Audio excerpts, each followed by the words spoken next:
बच्चे तो चले गए और मुझे लगा कि जब मैं अंदर आया तो आनंद वही लाइन पर प्रार्थना कर रहा था। वो वचन पढ़ा कि आपको याद करना है कि जो पहले मैंने किया था तुम्हारे साथ में था, तुम्हारे साथ में था।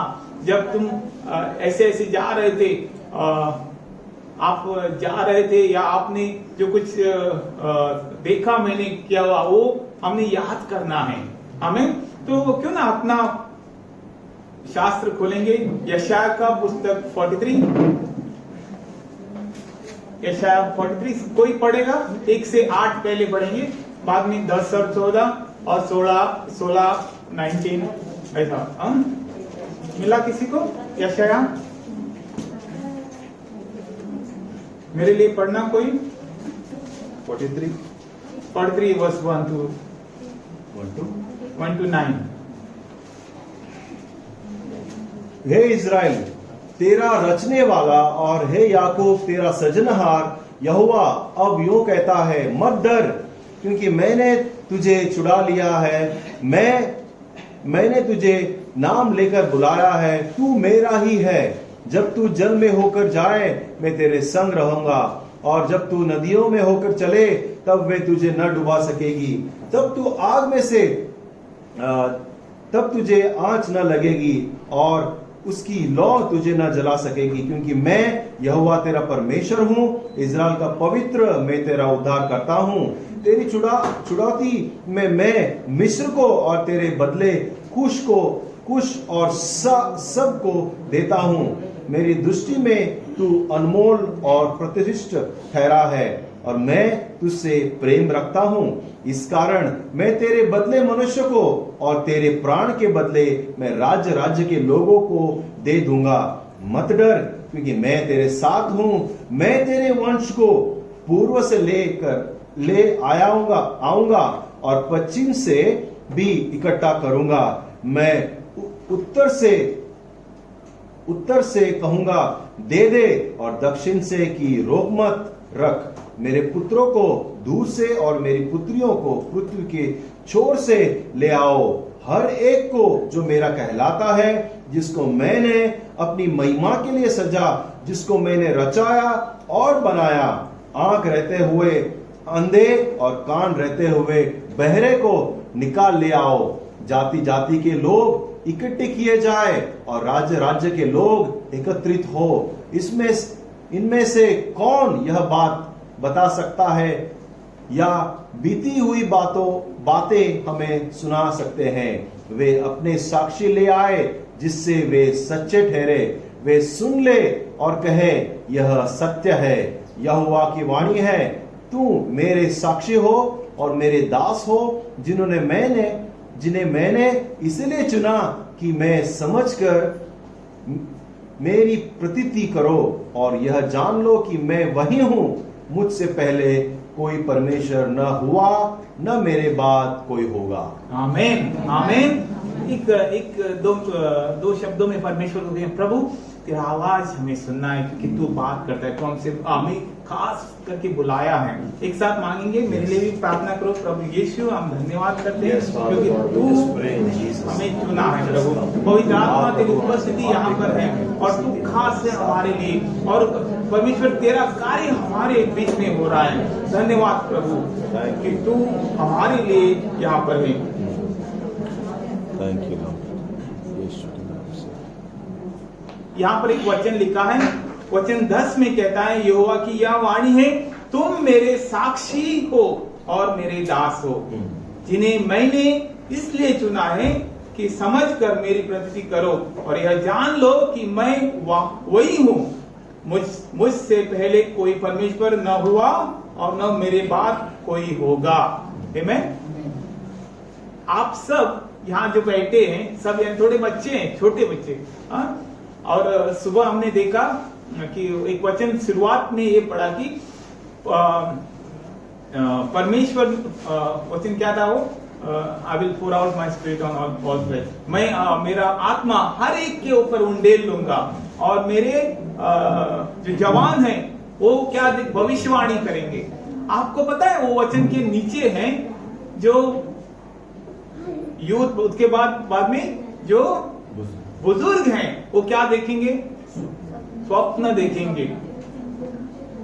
कितने लोगों को स्वप्न देखना पसंद है? स्वप्न देखने के लिए क्या करना पड़ेगा?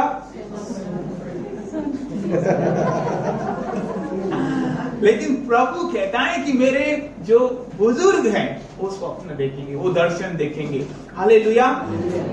किसी को भी नहीं छोड़ा। जवान है वो भविष्यवाणी करेंगे, क्या बुजुर्ग है वो, और जो दास और दासियां हैं वो भी चमत्कार करेंगे, चमत्कार देखेंगे। हालेलुया। हर एक को उसमें इंक्लूड, हर एक को। आपने, आनंद ने बोला कि आप लोगों ने पवित्र आत्मा के बारे में बहुत सारा अभ्यास किया, और मुझे विश्वास है कि परमेश्वर आपके द्वारा कार्य करना चाहता है, पवित्र आत्मा के द्वारा। और यूहन्ना का पुस्तक 14:24 में कहता है कि मैंने तुम्हें एडवोकेट को इसमें क्या बोलता है? सलाहकार, जो तुम्हें बताएगा और जो तुम्हें समझकर कहेगा कि ऐसा है, ऐसा है। मैं तुम्हें अनाथ नहीं छोड़ूंगा। यूहन्ना 14:15 में उधर कहता है ना, मैं तुम्हें अनाथ नहीं छोड़ूंगा, लेकिन मैं तुम्हें मेरा पवित्र आत्मा देगा, जो तुम्हें मेरी बातें, परमेश्वर की बातें समझाएगा। हालेलुया। और प्रैक्टिकली कैसे हो सकता है? मैं असर में कैसा हो सकता है? अरे परमेश्वर ने तो बोला है, कैसे आप समझ सकते हैं? एक सीधी सी बात है, हमने कहना है, मुझे थोड़ा कहना है, प्रभु बात कर, पवित्र आत्मा मुझसे बात कर। मुझे दिखा पवित्र आत्मा हमारे साथ रहता है, हाँ या नहीं? yes. वो हमारे लिए है। हम कौन है? ये मंदिर पवित्र आत्मा का मंदिर है, हमें। और तब जब हम कहेंगे पवित्र आत्मा समझ में नहीं आ रहा है, हाँ क्या करूं? और थोड़ा रुको, कहो प्रभु नहीं समझ रहा है, बोलो तुम, पवित्र आत्मा दिखा दे मुझे। बहुत बार मैंने गलती कर दी, प्रभु समझ में नहीं आया, पवित्र आत्मा तू है मेरी मदद के लिए है, कैसे कहो? और प्रभु उस वक्त पवित्र आत्मा से के द्वारा हमारी मदद करता है, दिखाता है। ऐसे बहुत सारी गवाहियां हैं कि पवित्र आत्मा ने हमारा नजर ऐसे दिखाया, ये है, या याद दिलाया। जो परमेश्वर का कुछ बात है वो याद दिलाता है, जो हमें याद नहीं आता वो याद दिलाता है। सचमुच जब हम यहाँ प्रचार करने खड़े रहते ना, तो हमारे पैर भी कभी कभी कांपते हैं, हाँ या नहीं आनंद? क्योंकि आप जो है परमेश्वर के लोग हैं, आपके सामने क्या बोलो समझ में नहीं आता। ओनली पवित्र आत्मा ने हमें वो दिखाना चाहिए, तो ही वो सही आपको छुएगा। नहीं तो क्या एक भाषण दिया हुआ जैसा, तू जानता है, तुझे नॉलेज है, तो बोल रहा है, नहीं। क्या चाहिए? ये परमेश्वर का भोजन है, परमेश्वर का वचन हमारा आत्मिक भोजन है, जो हमें सही वक्त पर मिलना चाहिए। और इसलिए हमें पवित्र आत्मा की जरूरत है। जब तू किसी के साथ बात करता है तो क्या बोलना चाहिए, क्या नहीं बोलना चाहिए? बहुत बार आप कहेंगे मुझे, प्रेमानंद भैया अच्छा करता है, लेकिन मेरे बीवी को ही पता है कि मैं क्या घर पर क्या हूँ। जब वो पूछता है क्या तू क्या बात कर रहा था, बराबर आपको नहीं समझ में आएगा मैं क्या हूँ। उनको पता रहेगा ना, घर पर बेटा कहेगा पापा क्या बोलते, डाड़ा, मैं भूल गया डाड़ा है क्या, ये महिमा क्या डाड़ा, बार बार वो वही कह रहा है। हाँ, उनके सामने तो उनके लिए तो रोज का है ना, आपको थोड़ा अलग लगेगा। अरे प्रेमानंद उसे कभी गुस्सा नहीं आता, आप घर पे नहीं पहुंचे हमारे या मुझे कुछ प्रॉब्लम में नहीं देखा, उस वक्त पता चलता है टेस्टिंग कहाँ है। इसलिए हमें पवित्र आत्मा की जरूरत है। परमेश्वर ने कहा कि मैं तुम्हें अनाथ नहीं छोड़ूंगा। मैं और आप जो हैं, आप परमेश्वर के साक्षी हैं। यहाँ पर क्या लिखा है कि आप लोग साक्षी हैं और आप लोग बुजुर्ग हैं और आपके ऊपर एक जिम्मेदारी है। जैसे पवित्र आत्मा हमें दिया है वैसे आपको दिया है आपके बच्चों के लिए कि ये बातें याद करो। और क्या बातें याद करना है? आनंद ने पढ़ा था, क्या पढ़ा था कि ऐसे ऐसे मैं तुम्हारे साथ था, तुम्हें भूखे नहीं जाने दिया, मैंने ये पानी दे दिया, वहां से पत्थर से पानी दे दिया, आकाश से माना दे दिया। और ये बातें इसलिए तुम अपने जो बेटे बेटियां हैं उनको आने वाले पीढ़ी के लिए बोलना है। आमीन। और ये जो अब भी हमने वचन पढ़ा तो वो कहता है वचन 41 आनंद पड़ेगा वही वचन 43 43 सॉरी फर्स्ट वन हे इज़राइल तेरा चराने वाला और हे याकूब तेरा सजनहार यहोवा अब यो कहता है मत डर, क्योंकि मैं तेरे छुड़ाने के लिए छुड़ा लिया है। मैंने तुझे तेरे नाम लेकर बुलाया है और तू मेरा है। मैं परमेश्वर कहता है मैंने तुम्हें नाम लेकर बुलाया है। आपको अपने लोग नाम लेकर भी कभी कभी नहीं बुलाते। बस लेकिन परमेश्वर क्या कहता है, मैंने तुम्हें नाम लेकर बुलाया। किसी को कभी एक साल में किसी को मिला था नाम भूल गया मैं, बराबर, लेकिन प्रभु हमारा नाम जानता है और वो कहता है याकूब, ये प्रशांत, भले वो 2 महीना नहीं आए तो फिर भी प्रभु कहता है प्रशांत, मैं तुझे जानता हूं, तू वहां पर था तब मैंने तुझे देखा था। ऐसा शास्त्र में कहता है ना, जब तू परेशानी से गुजर रहा था मैं वहां पर था। आगे वैसे ही लिखा है, आगे पढ़ेगा ना। जब तू जल में होकर जाए मैं तेरे संग संग रहूंगा, और जब तू नदियों में से होकर चले तब वे तुझे डुबा न सकेगी। जब तू आग में से चले तुझे आंच न लगेगी और उसकी लौ तुझे जला न सकेगी। आमीन। और आप लोग इन दिनों में ऐसी स्थिति से गए, हाँ या नहीं? या? आपको लगा कि इतना पानी ऊपर आ गया सर के ऊपर कि मैं डूब जाऊंगा, या आपको लगा कि आग लगी, सब जल जाए, सब खत्म हो जाएगा, इंस्टॉलमेंट भरना नहीं हो रहा है, या किराया देना नहीं हो रहा है, घर में राशन लाने के लिए परेशानी, दूसरों के सामने देखना पड़ रहा है। लेकिन प्रभु क्या कहा, उस वक्त मैं तेरे संग था। हमें आपने प्रार्थना की होगी कि प्रभु ये परिस्थिति तू निकाल। आपको पता है यीशु उस स्थिति से गया था, गार्डन ऑफ गेथसेमनी की जो ये है, उस वक्त वो वहां पर जाता है अपने शिष्यों को लेकर और कहता है तुम इधर रुको और मैं प्रार्थना करता हूं। और वो अपने सर के ऊपर गिरा और उसने कहा, ये सब लोग सो रहे हैं, और उसने कहा, क्या कहा, ए पिता, हो सके तो एक कप तू मुझसे ले ले, मुझसे नहीं हो रहा है, ले ले। क्या कप?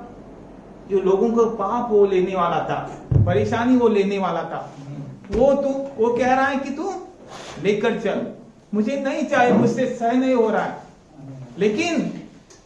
लेकिन क्या हुआ? लेकिन एक बात उसने कही, हे पिता, लेकिन मेरी इच्छा नहीं, लेकिन तेरी इच्छा पूरी हो। और हम लोग जो हैं वो आधे रास्ते पर छोड़ने वाले में से नहीं है। बहुत बार हमें लगा होगा, क्यों मैं इससे जा रहा हूं, इतना परेशानी मैं क्यों ले रहा हूं। आनंद को भी लगा होगा, क्यों मैं इतना मेहनत कर रहा हूं, या और कोई लीडर अगुवे है, क्यों मैं, प्रकाश को लगा, अरे सुबह काम को जाना है, शाम को फार्मेसी में जाना है, और रात को वापस लोगों को विजिट करने, क्यों क्या मिलेगा मुझे। या और कोई भाई बहन है, उनको लगा मैं काम से थका हुआ है, अभी क्यों किसी को प्रार्थना करने जाऊं। लेकिन हम लोग आधे में से छोड़ने वाले नहीं हैं। हमें बुलाया है ताकि हमारा मकसद वो है। हमारा मकसद यहाँ नहीं है, हम आधे रास्ते पर छोड़कर जाने वाले नहीं है, हम वहां तक जाना है। हमें परमेश्वर ने एक दर्शन दिया है, एक वादा दिया है। और आज मार्गरेट ने प्रार्थना की, किसने सुना मार्गरेट की प्रार्थना, परमेश्वर तूने मेरे लिए ये वचन पूरा हुआ जैसा है। और प्रभु हमें यहाँ पर दिखाएगा कि वो वादा पूरा हुआ होता। आमीन। आप लोगों में से किसी ने ऐसा सोचा होगा कि क्या करूं, अभी सब लोग घर पर हैं, मैं क्यों जाऊं। नहीं, फिर भी आपने कहा, मैं नहीं रहूंगा घर पर, परेशानी हो रही है, तकलीफ है, गाड़ी नहीं है, बस नहीं है, फिर भी मैं यहाँ पर आऊंगा, क्योंकि मुझे परमेश्वर के घर में आनंद मिलता है। ये आनंद नहीं, आनंद मिलता है। परमेश्वर के घर में प्रेम मिलता है, परमेश्वर मैं प्रेम वो नहीं। मैं परमेश्वर घर में शांति मिलती है, परमेश्वर के घर में चंगाई मिलती है। और ये जानकर आप लोग आए और घर बैठ सकते थे या नहीं? घर बैठ सकते थे, लेकिन आपने वो नहीं चुना। आप वैसे लोग नहीं कि आधे रास्ते पर छोड़कर जाएंगे, लेकिन प्रभु का वचन जो है वो उसमें विश्वास करने वाले लोग, उसमें भरोसा करने वाले लोग। और ये याद रखना है कि जब हम परेशानी से जाते हैं, जब हम मुश्किल से जाते हैं, तब क्या होता है? मुश्किल से जाते वक्त हमने ये प्रार्थना नहीं करना चाहिए प्रभु ये मुश्किल निकाल, नहीं, ये कहना चाहिए कि प्रभु मुझे और मजबूत बना ताकि मैं वहां से वहां तक पहुंच सकूं। हम आधे रास्ते पर छोड़ा तो क्या होगा? हमारी परीक्षा में हम फेल हो जाएंगे। लेकिन हम वैसे नहीं, लेकिन हम वैसे लोग हैं जो परीक्षा में जाएंगे। क्यों जाएंगे? क्योंकि हमारे साथ कोई है, और वो कौन है? जो हमें याद दिलाता है, जो हमें हमारा सहायक है, हमारा एडवोकेट है ना। एडवोकेट कब चाहिए होता है? मुश्किल घड़ी जब हमको पता नहीं रहता क्या करना है। हाँ, जब आपके ऊपर दोष लगता है, हाँ, और बोलता है प्रकाश तूने ऐसा ऐसा किया है, तूने वो नहीं किया, एक नहीं किया, दोष लगाना शुरू होता है। दोष कौन लगाता है? दो तरीके से हम आवाज सुनते, दो आवाज सुनते। एक जो हमें दोष लगाता है वो है शैतान, और जो हमें प्रोत्साहित करता है वो है परमेश्वर। और दोष लगाने का काम शैतान का है और प्रोत्साहित करने का काम परमेश्वर का है। और जब हमारे ऊपर दोष लगना शुरू हो जाता है तब कौन खड़ा होता है? हमारा एडवोकेट। ओके, पवित्र आत्मा हमें याद दिलाता है, वो हमारे लिए खड़ा रहता है। वो कहता है ये है, ये पॉइंट बोलो, वो पॉइंट बोलो, ये है, वो है। हाँ, और यीशु को भी एडवोकेट कहा गया है। वो कहाँ है? वो पिता के पास, वो उधर है। ओके, और वो हमारे लिए बात कहता है। जब हम परमेश्वर, ऐसे कहा जाता है, जब हम परमेश्वर के सामने आखिरी दिन में खड़े होंगे तो हमारे सामने यीशु रहेगा, उसके द्वारा हमारी एंट्री होगी। हालेलुया। और यही बातें जो हैं, जो आप बुजुर्ग हैं, वो आगे लेकर जाना है और कहना है ये बच्चों घर पर मत बैठो, आओ। या कोई दूसरा तेरा दोस्त है, उसे अरे आज नहीं दिखाई दिया, अच्छा वो प्रचार हुआ, हमने सब मिलकर परमेश्वर की महिमा की। और एनकरेज करो एक दूसरे को, उनको दोष मत लगाना। कहो चलो हम नेक्स्ट संडे परमेश्वर की आराधना करने जाएंगे। और दाऊद कहता है कितना भला है कि परमेश्वर के घर पर जाना। बहुत लोगों को इकट्ठा मिलने के लिए अभी भी नहीं मिल रहा है। हमारी जो माता की चर्च है वो उसने हमें हॉल भी नहीं दिया। आज छोटी सी समूह हो रहा है ऑलविन के घर पर, लेकिन आपको मौका मिला, प्रोत्साहित करो, आओ। और आप खास हैं, ये जान लो कि मैं खास हूं। आप ऑर्डिनरी नहीं हैं, आप साधारण नहीं हैं, आप लोग एक खास लोग हैं जिनके लिए परमेश्वर का मकसद है, परमेश्वर ने कुछ कार्य करने के लिए ठान लिया। आगे आप थोड़ा पढ़ेंगे तो आप देखेंगे, आनंद थोड़ा पढ़ो। क्योंकि मैं यहोवा तेरा परमेश्वर हूँ, इज़राइल का पवित्र, मैं तेरा उद्धार करता हूँ। तेरे छुड़ाने में मैं मिस्र को और तेरे बदले कुश को सभा को देता हूँ। हाँ, क्या कह रहे हैं कि किसी ने हमारे लिए ऊपर दोष लगाया या हम कुछ परेशानी में गिरे हैं, तो कहता है तेरे लिए मैं कुछ भी करने के लिए तैयार हूँ। वैसे कभी बोलते हैं ना, तेरे लिए ना तू फक्त सांग रे माका,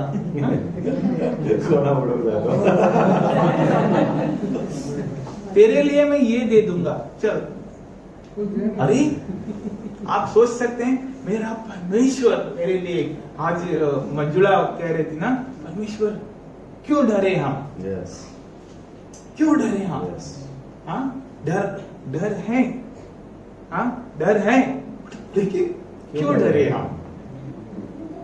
डर लगता है ना, ऐसा होगा वैसा होगा, लेकिन क्यों डरे हम वैसे नहीं है। डर है क्योंकि हमारे साथ प्रभु रहता है। पानी में जाते हो किसको डर नहीं लगेगा? आग लगी हर जगह, तो किसी जो निर्णय लगेगा।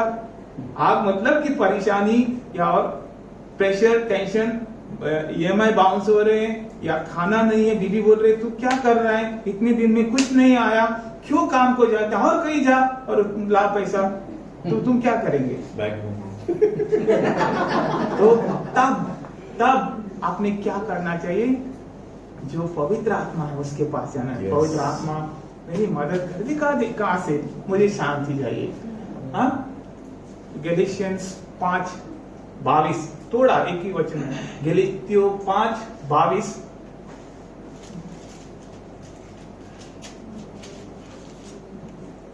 आत्मा का फल 22। और आत्मा का फल प्रेम, आनंद, शांति, बस धीरज। बस बस बस बस बस क्या कहा है? आत्मा का फल। तीसरा क्या बोला है? पहले आपको पता है, ये किधर बैठा है, ये किधर है? हाँ? शांति को याद पीछे बैठा है। पीछे बैठे हैं। ओके, शांति। ये सब होने के बाद हमारे अंदर शांति नहीं रहेगी ना, घर में शांति नहीं। हाँ, कैसे करूं, क्या करूं? लेकिन किसके पास शांति मिल सकती है? दोस्त के पास, बैंक से, बैंक खाने को आएगा आपको, हर दिन फोन आएगा और कुछ आएगा, हाँ या नहीं? कर्जा लिया तो वो आएगा, और दोस्त को दोस्त बोले कब देगा तुम? शांति नहीं। बाहर बीवी कहेंगी क्या कुछ नहीं, या पति कहेगा क्या तू पका रही है, तूने लाके कहाँ दिया है? दिया है बोला मैं नहीं खा रहा हूँ, उसमें चिकन नहीं है या फिश नहीं, तूने लाकर देना चाहिए ना भैया। वो बोले क्या कहाँ क्या लाया था तूने, और पैसा खत्म हुआ, क्या मिलता है अभी?